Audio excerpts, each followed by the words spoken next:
આજે તો રસ્તામાં કોકનું ડોકું નોખું થઈને પડ્યું હતું. કોનું હે લઈ જઈજો.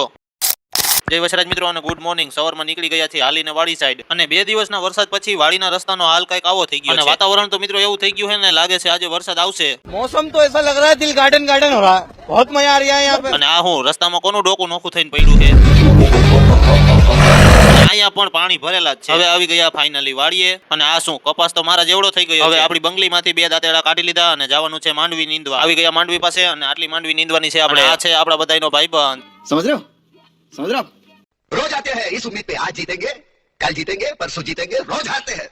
એક કોથરી ખડ નીંદીને આપણે ઢગલામાં નાખી દીધી. હવે થોડોક મસાલો ખાઈ લઈએ એટલે પાવર આવી જાય પાછો. તો પછી નીંદી પાછી કોથરી ખડની ભરાઈ ગઈ ને આપણે થાકી ગયા. કોથરી અને 2 દાંતેડા લઈ લીધા ને હવે જવાનું છે આપણે ઘર. ઢગલામાં નાખી દીધું અને બંગલાને કરી દીધો લોક. બધાએ માંડવી ઉપાડવાનું ચાલુ પણ કરી દીધું, પણ આપણે હજી વાર. વાગી ગયા 3 ને નીકળી ગયા પાછા આપણે વાડી સાઈડ. 2 દી વરસાદ આવ્યો તો આખું ભરાઈ ગયું. આવી ગયા વાડી, અને જો તડકો, અને આવા તડકામાં હું કોથરીને પાણીના સીસા બધાઈ જાય માંડવી નીંદવા. 2 કોથરી ખડ ભરીને હું ન્યા મૂકીને આવી ગયો. આલી બાજુ માંડવીના પાથરા લેવા. માંડવીના પાથરા પારે કાઢી લીધા અને હવે તોડવાની આમાં માંડવી તોડાઈ ગઈ. તગારામાં માંડવી ધોઈ નાખી અને હવે ભરી લઈ ઠેલા. થોડીક માંડવી ખાઈ તો લઉં, સારી છે ને, વાંધો નથી. અને હવે નીકળી ગયા ઘર સાઈડ. વિડીયો ગમ્યો હોય તો લાઈક, કોમેન્ટ, શેર, સબસ્ક્રાઇબ કરી નાખજો અમારી ચેનલને. હવે મળું નવા મિની વ્લોગમાં. ત્યાં સુધી બધાને બાય બાય.